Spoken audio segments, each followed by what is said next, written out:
From the great halls of their house, there are assembled three who hope to one day be the world's greatest driving heroes.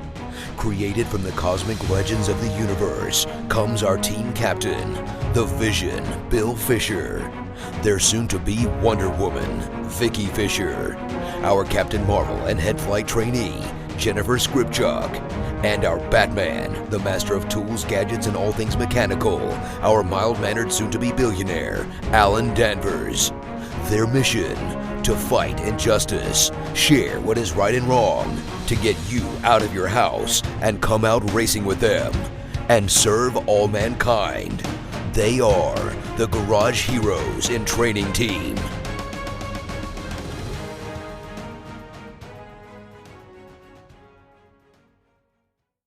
Dominating with Dawson. Captain's Log Supplemental.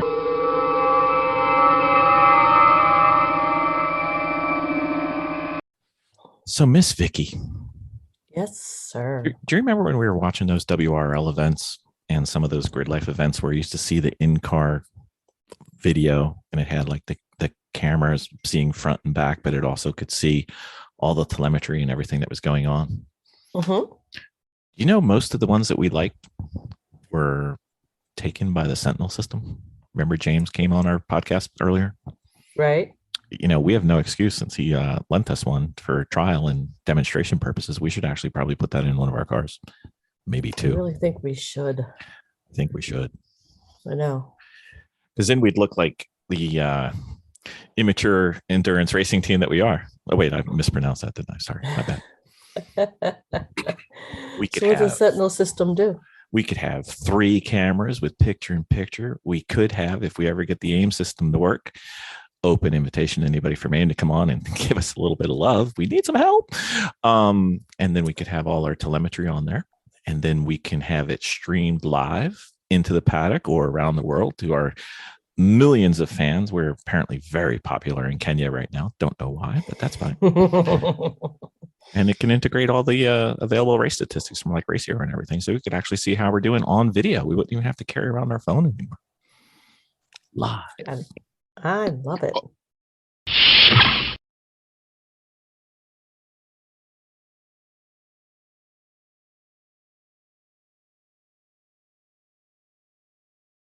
All right, Mr. Dawson. Yeah. If there's one thing I know is that you want to go faster. Yeah, I always want to go faster. However, a question came in recently where how do you know where to balance the risk versus the pursuit of the lower lap time? Huh. I guess you'd have to know, like, sure, you definitely have to balance risk and reward. It's an equation, maybe different for you, different points in your life, depending on how many dependents you have, for example, stuff True. like that. Yes. If your first digit is a 1, there is no risk, right? Right. So, you know, it's a couple things you have to know, though. Like, you know, you might be making the assumption that I'm going pretty fast, but 2 seconds faster is going to mean I got to do a bunch of drastic stuff on track to achieve that. And are you going to be trusting yourself to be the person who's making a good judgment about that? I don't know. I'm just asking. Like, you know, if you're this fast and you want to make an improvement, it depends on where you are in your learning to drive journey, or you're coaching yourself to be faster journey. What do you think? Because, you know, in the case of a novice driver, picking up 5 seconds is probably not going to involve anything but like a little bit of timing. Well, it kind of depends on where you're at, right? And kind of depends that's on what I'm saying. how you get there too. Because yeah, if you're good, right? Like, let's just take this to an extreme. Ben, you are a good driver. However, you are an amateur, part-time, non-highly compensated professional driver. Right. Right. So I'm assuming that if we were to go out there and race the top of the line, the Scott Dixons, the Hamiltons, the Verstappens, pick whoever you think is God's gift to driving right now. Sure.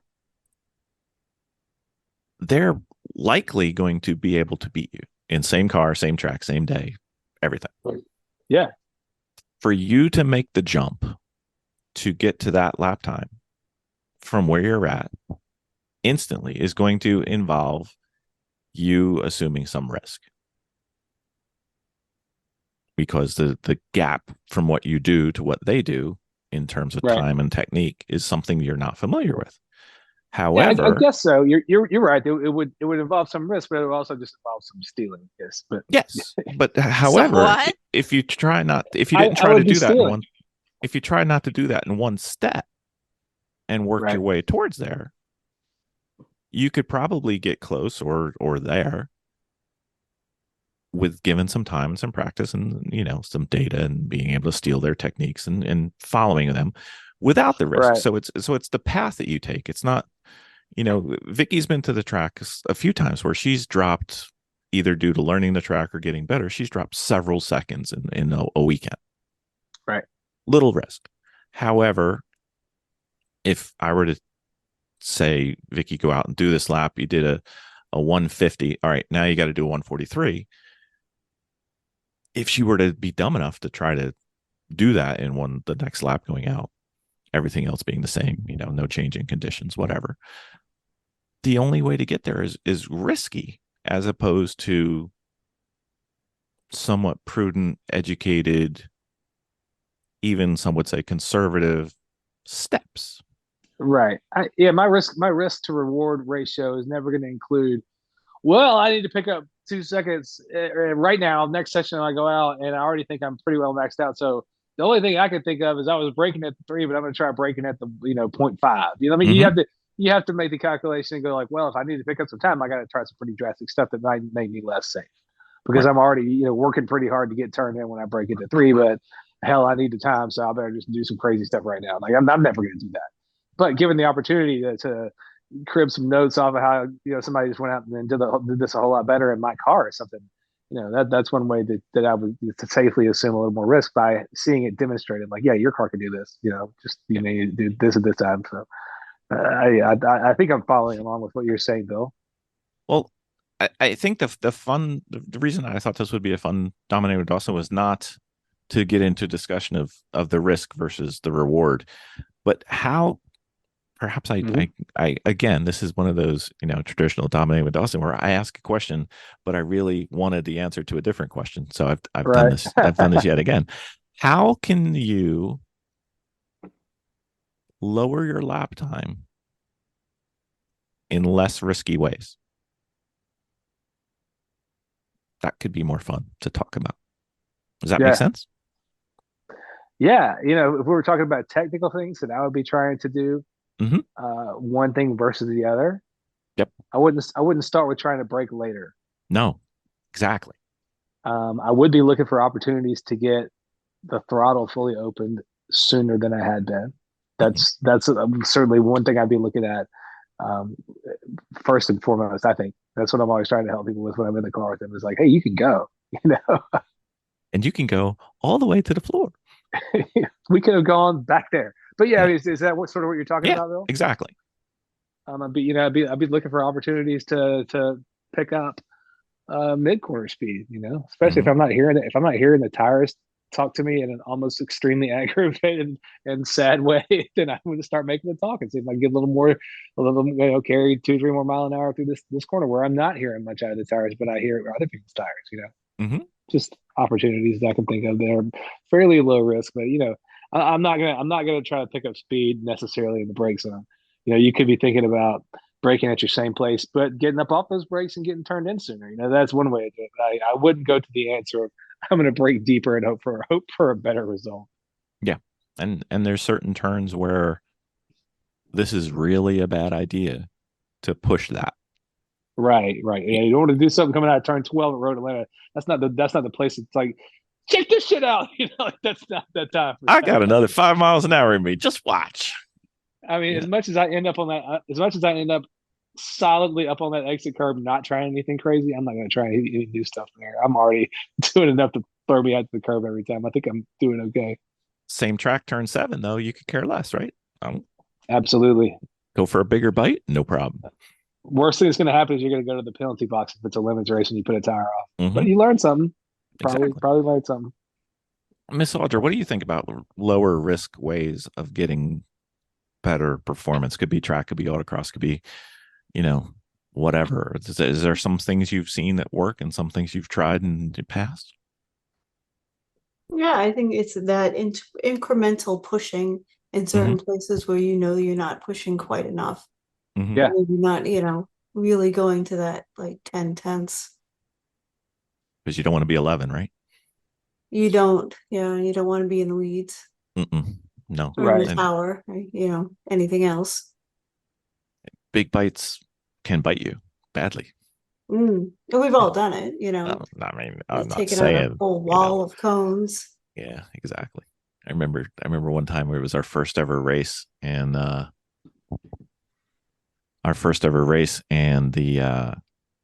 I saw a friend of ours go by, and Vicky's always talking about how she likes to stay with the fast cars, and this was what I did. Our friends our friends go by, and I'm like, oh, I know that car. I know they know what they're doing. I'm going to go follow them for a lap or two and see what's going on. And I think I made 2 turns maybe, and then I tank slappered myself into the wall and ended the day for everybody because it was the end of the day and they didn't want to tow us out. And it turned out that I was trying to follow the fastest car on the track in a 1974 Capri. Oh yeah.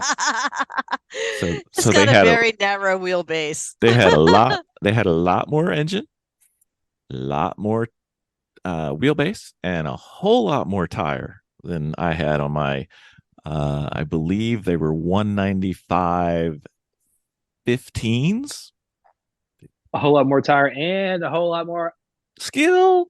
There we go. Oh, that was that was Bill's 3rd time out on the track. At the time they would have blown your doors off in a shopping cart probably. Yeah, I mean, but even if I had the same skill, for me to try to keep up with them is a bad plan. And luckily it turned into a bad plan in a fairly safe spot. But no, Bill's not competitive at all. Not at all. Nope. I was only going to keep up with him for a few laps. What's the big deal? It's no problem. Miss Vicky. Bill. Yeah. Oh, sorry, Ben. I was going to ask what your suggestions were if we hadn't heard him yet. But let's hear what Vicky has to say. Yeah, Miss Vicky. Oh, like Audra said, incremental.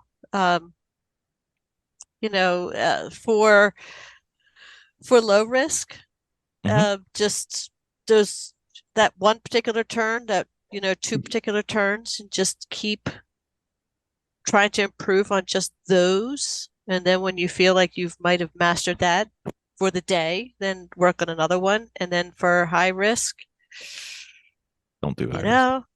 Yeah, don't do high risk. I mean, you can kind of do a clencher to keep up with faster cars or kind of work on that one edge, but anytime you do high risk, you risk wrecking that car. So you got to figure out how much equity you have in that car, and you're willing to lose on it. You have to keep that in mind also.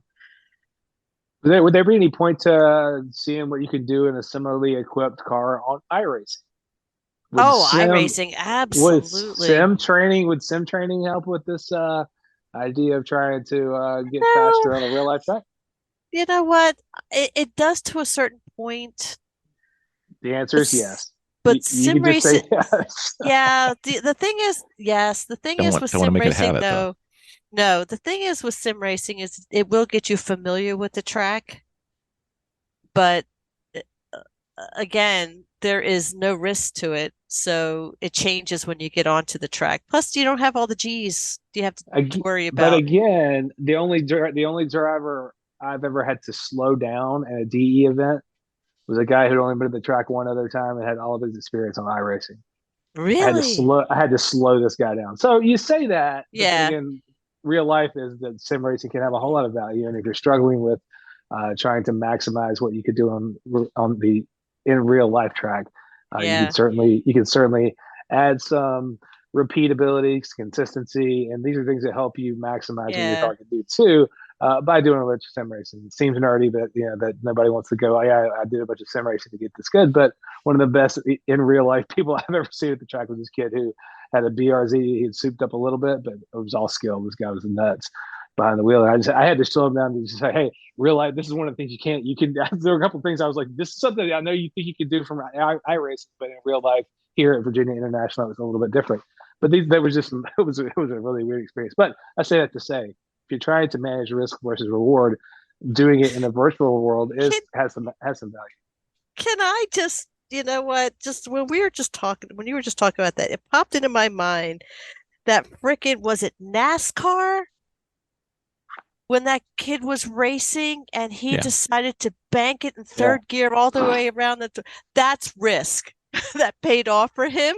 But you're right. That's an insane example. And he said he learned that move from a freaking video game.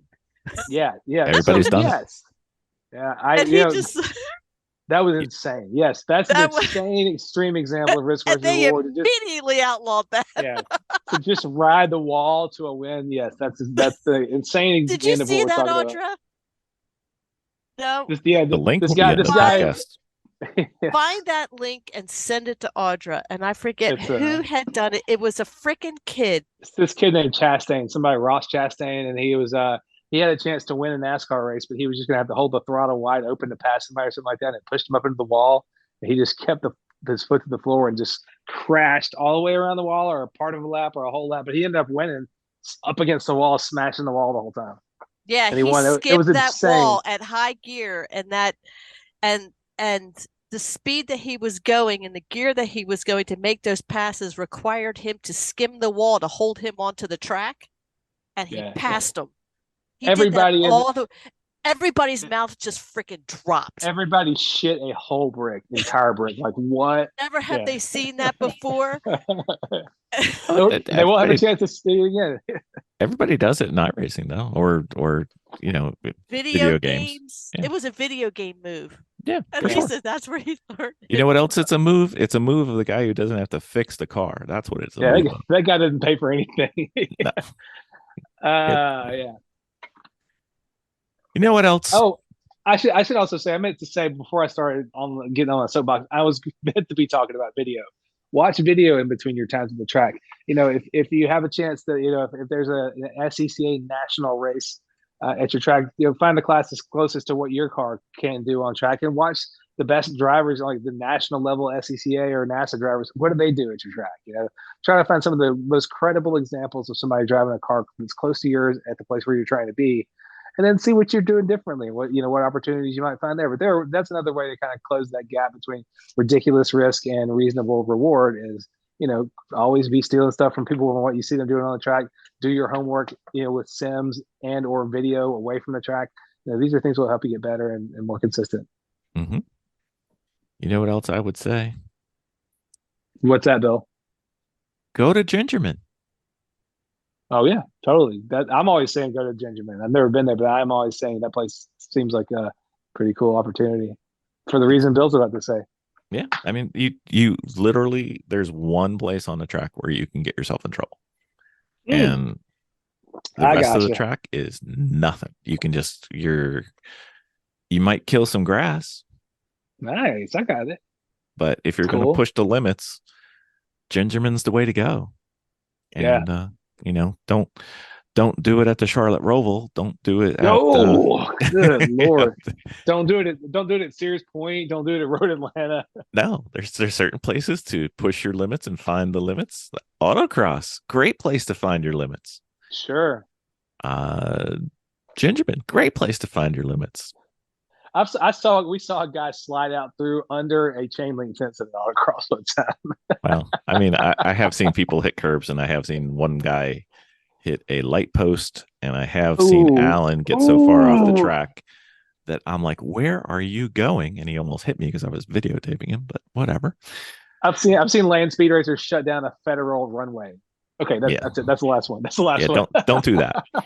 So anyway, there's no need most of the people, let me rephrase that. Everyone who's listening to this podcast does not make their living through racing. Sorry. Most of us don't. All of us don't. I'm pretty sure all of us don't. So it's not worth a lot of risk to get a bigger piece of plastic trophy.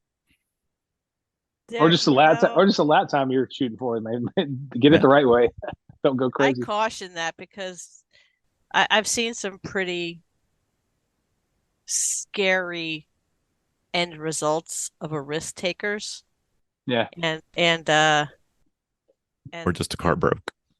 Or just the car broke, whatever. But listen, there is no sponsorship waiting for you at the end of this. So, choose carefully.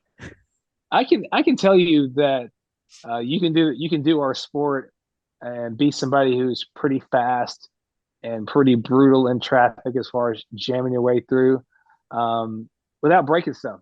You can be somebody who's mechanically sympathetic and fast. You can do this being fast as hell without busting up transmissions, without banging up fenders, without hitting anybody, without it's possible. You just have to get your timing down with your own inputs and be pretty good at spatial awareness. That's kind of what it comes down to for me.